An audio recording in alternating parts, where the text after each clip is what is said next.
Chapitre 41. Winner. Mon père et ma mère sont d'un milieu social modeste. Il et elle ont fait beaucoup d'efforts pour payer mes études le plus longtemps possible. Cela m'a permis d'accéder aux grandes écoles. J'avais l'intention de suivre un cursus scientifique. C'était mon aspiration profonde. Mais l'environnement enseignant dans lequel je me suis retrouvée m'a formaté la tête. Dans la vie, il faut être un winner. La finance est plus gratifiante que la science. À la fin de mes études, j'ai fini par travailler comme consultant pour le groupe ITCF. Investissement, transactions, conseil, financement. Travailler n'est pas vraiment le bon terme. Il serait plus approprié de dire que j'ai été l'esclave intellectuel de celles et ceux qui m'employaient.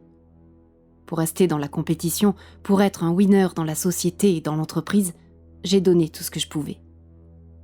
Ne comptons pas les heures, à grand renfort de smart drugs, j'ai essoré mon cerveau pour courir après la carotte de la promotion qui m'était tendue.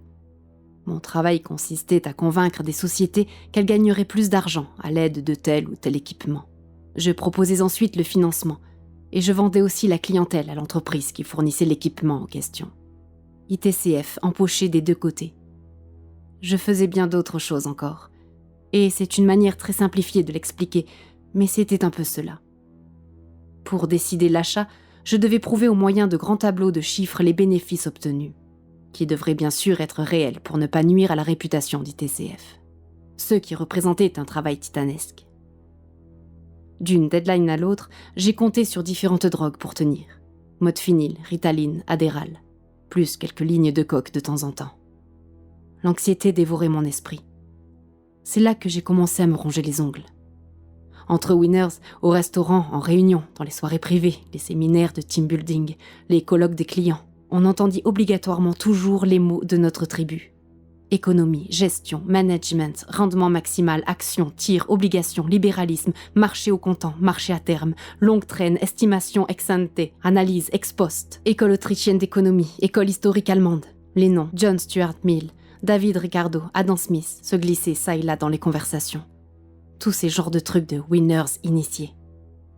Caché dans mon masque, toujours acteur d'un moi-même social. Bon chic, bon genre, cul pincé pour la clientèle. Faussement détendu entre nous. Bien rasé, bien lisse, bien dans le moule du rabatteur du fric pour ITCF. Surtout aucune conviction qui déborde, car la principale obsession est de convenir à tous et à toutes.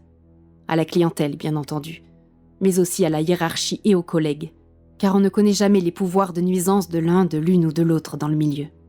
Je finis par étouffer tout ce qui, en moi, risquait de déplaire au plus grand nombre. Toujours affable, toujours un petit mot pour rire. J'étais moi-même un produit marketing que je ne cessais d'essayer de vendre à tout le monde. « Regardez le beau Lucien Prérubem, qui en veut ?» Quelle tristesse. Quelle sinistre tristesse. La première année, j'ai rencontré Claudia Boran lors d'un de ses séminaires ITCF. Elle faisait à peu près la même chose que moi dans le groupe. Nous ne sommes plus et elle est devenue ma compagne. Nous n'avons plus jamais eu l'occasion de nous revoir dans l'entreprise. Nous travaillions souvent dans des villes différentes, pas forcément dans le même pays, dormant à l'hôtel quelques jours, ça et là. Quand la chance nous réunissait dans la même ville, pour une semaine ou deux maximum, nous nous croisions une demi-heure le soir avant de nous coucher, parfois le matin, 5 minutes dans la salle de bain. Trop fatigués pour nous aimer, nous passions des nuits hantées par nos deadlines respectives. Dans cette vie de winners, nous avons pourtant conçu un enfant, alors que nous étions ensemble depuis 6 mois. Claudia a arrêté de travailler un trimestre après l'accouchement, puis nous avons confié notre fille Marie à des nounous et des garderies. 5 ans plus tard, Claudia et moi, nous nous sommes séparés. Ce qui n'a pas changé grand-chose, puisque nous nous rencontrions de moins en moins souvent, et seulement pour nous disputer. Je ne voyais plus mes parents qu'1 à 2 fois par an. Sans aller jusqu'à être méprisant, je les considérais avec une indéniable condescendance. J'accueillais les propos de mon père sur la lutte des classes avec un agacement pas toujours bien maîtrisé. Sans doute, je le concède, avais-je moi-même un peu honte de mes origines prolétaires, bien que j'eusse du mal à me l'avouer. J'étais surtout embarrassée par la présence trop saillante du paternel sur les réseaux sociaux, redoutant que, dans mon entourage, certaines découvrissent ces idées antilibérales gauchistes d'une naïveté désarmante. Je tentais d'éclairer son esprit, mais rien n'y faisait. J'avais peur qu'une dispute trop violente aggrave les choses. Les relations avec ma sœur étaient un peu plus faciles, mais quoi qu'il en fût, je n'avais pas de temps. Deadline, brainstorming, team building, benchmarking. Complètement épuisée, au bout de 12 ans, je connus de plus en plus de dépassements de deadline et mon chiffre d'affaires s'affaissa peu à peu. J'ai subi un premier licenciement. Les informations vont vite dans le milieu. Il n'a pas été facile de trouver un nouveau job. J'ai fini par en obtenir un, mais en acceptant un salaire nettement inférieur. Le winner commença à baisser la tête. D'un emploi à l'autre, ce fut le début de la descente. Un jour vint la fin du winner, qui n'avait d'ailleurs winné que pour d'autres poches en fait. Vidé, rincé, épuisé. Voilà 8 ans que je suis commercial dans une compagnie d'assurance. J'ai forcément regardé de moins haut la classe prolétarienne à laquelle j'avais cru échapper. J'ai même écrit des discours syndicalistes, à la limite de chanter l'international. De ma vie de winner, il ne me reste plus aujourd'hui que l'habitude de me ronger les ongles et le souci de réaliser un certain chiffre d'affaires. Mais la pression a bien diminué, le salaire avec. Plus de coke, plus de smart drugs, mais beaucoup de café et de tabac. Je vis avec une nouvelle compagne qui travaille à son compte dans l'informatique. Ma fille Marie, qui a aujourd'hui 18 ans, ne veut pas me voir. Elle accuse ses parents de l'avoir sacrifiée à leur carrière. Inutile de t'en dire plus. Tu connais notre vie autant que moi. Je t'ai raconté tout cela seulement pour te prouver que je suis aussi en partie toi.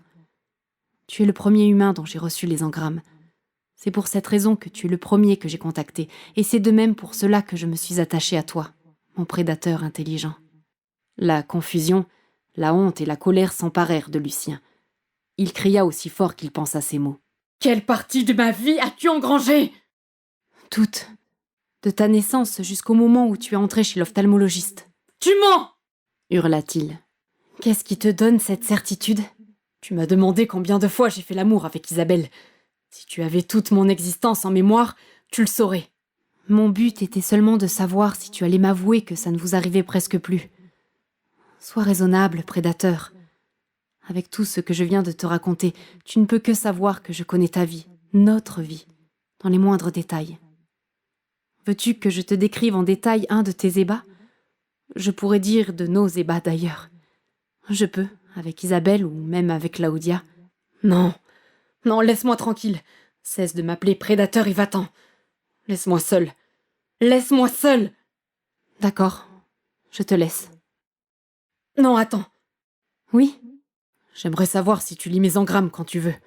Parce que si c'est le cas, c'est une manière de lire mes pensées. Et pourtant tu m'as toujours assuré que tu ne le faisais pas. Non, je ne capte pas systématiquement les engrammes quand je le désire. Parfois ça se fait, parfois non, c'est tout. Je ne sais pas pourquoi. Il arrive aussi que je reçoive des engrammes d'une personne inconnue accidentellement. Pas par ma volonté.